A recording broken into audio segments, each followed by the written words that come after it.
RFI, Radio France Internationale en direct de Paris, il est 18h. Le journal en français facile. Adrien Delgrange. 16h en temps universel. Bonjour à toutes et à tous. Ravi de vous retrouver pour une nouvelle édition du journal en français facile. Nous sommes le mercredi 11 septembre et au sommaire de cette édition, au Nigeria, sous la pression de l'eau, un barrage cède.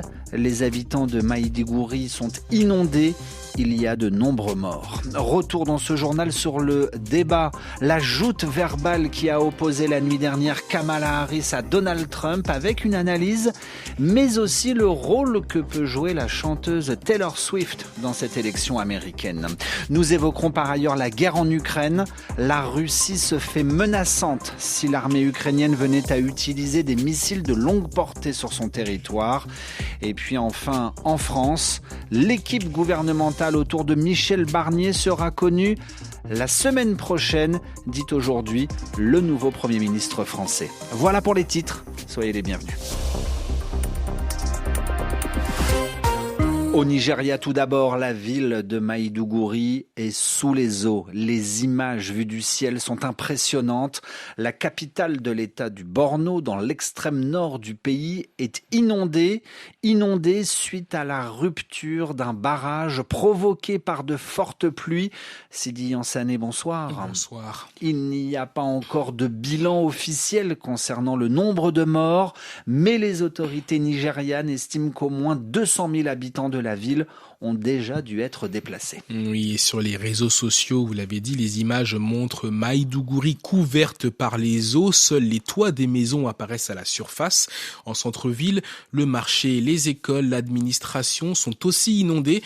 Le zoo également, qui a perdu l'essentiel de ses animaux. Ceux qui résident à proximité ont dû évacuer à cause des crocodiles et des reptiles qui se sont échappés. Les inondations qui ont aussi fait tomber le mur de la prison de Maïdougouri. Plus de 200 détenus en ont profité pour s'évader, dont des membres de la secte djihadiste Boko Haram. Le porte-parole de l'Agence nationale des gestions des urgences affirme que 70% de la ville de Maïdougouri est submergée et que plusieurs personnes sont mortes, mais il ne précise pas combien. L'État de Borno, dont Maïdougouri est la capitale, a rouvert des camps pour les déplacer, mais les autorités craignent la prolifération de maladies à cause de l'eau contaminée par les fosses septiques et les cadavres sortis de terre suite à la catastrophe. Merci beaucoup Sidi Yansané pour toutes ces précisions.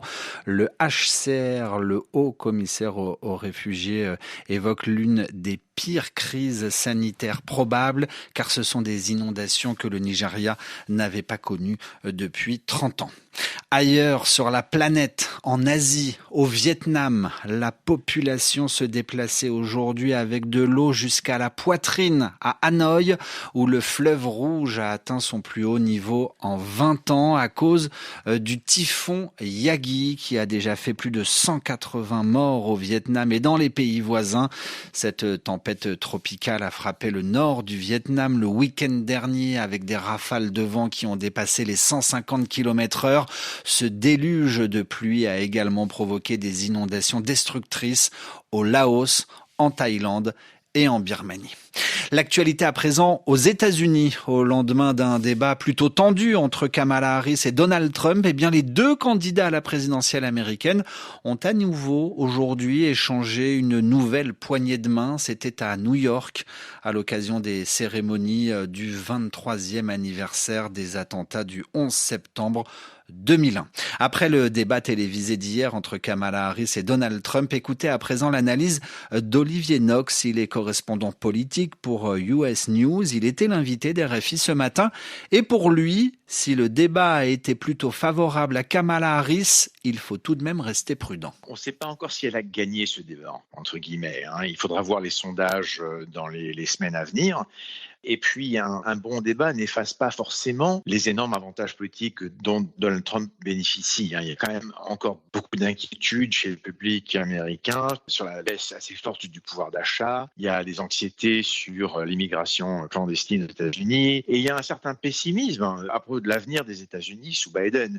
Donc, il faudra qu'on attende un peu de voir, mais c'est vrai que quand on voit à quel point les supporters de Donald Trump s'en prennent aux journalistes de ABC, plutôt que de parler de ce qu'a dit Donald Trump pendant ce débat. On sait quand même comment il voit ça.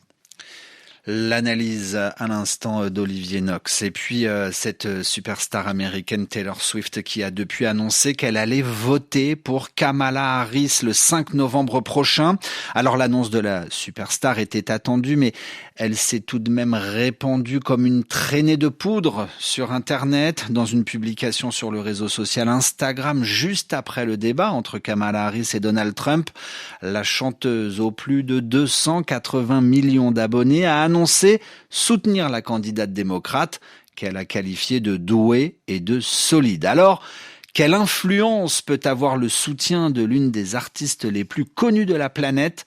Élément de réponse avec Nicolas Roca.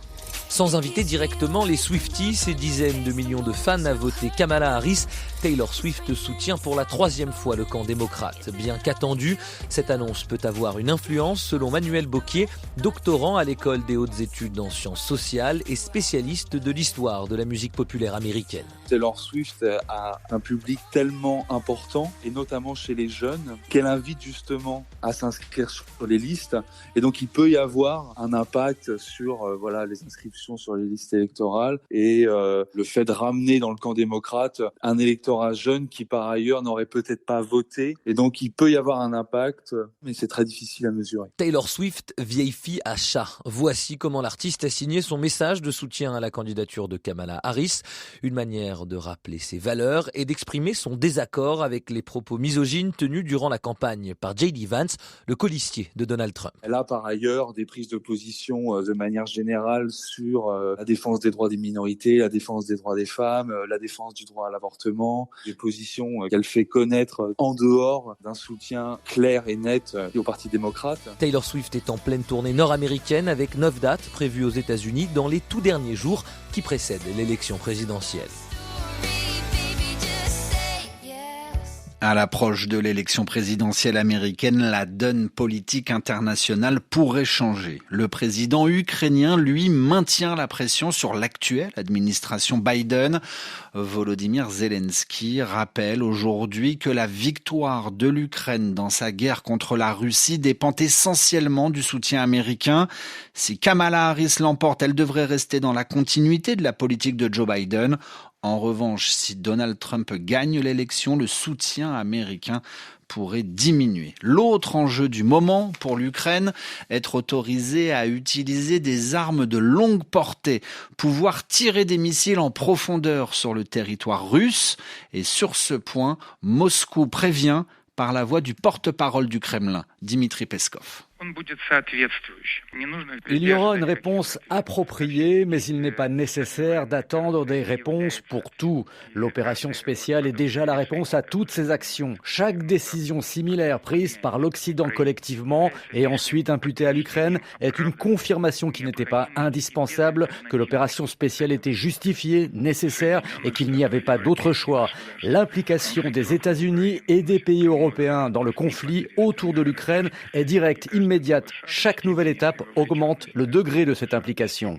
Le porte-parole du Kremlin, Dmitri Peskov, propos recueillis par Anissa El-Jabri à Moscou. Enfin, aujourd'hui, l'Ukraine a reçu le soutien, une fois de plus, des États-Unis, mais aussi du Royaume-Uni. Anthony Blinken, le secrétaire d'État américain, accompagné de son homologue britannique, David Lammy, sont arrivés aujourd'hui en train à Kiev pour montrer, nous disent-ils, leur engagement en faveur de la victoire de l'Ukraine.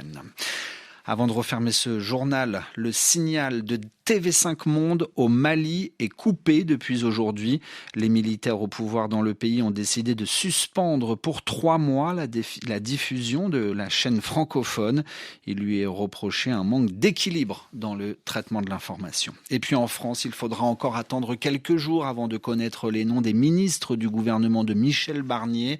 Le nouveau Premier ministre LR, les Républicains Michel Barnier, multiplie les contacts pour former un gouvernement.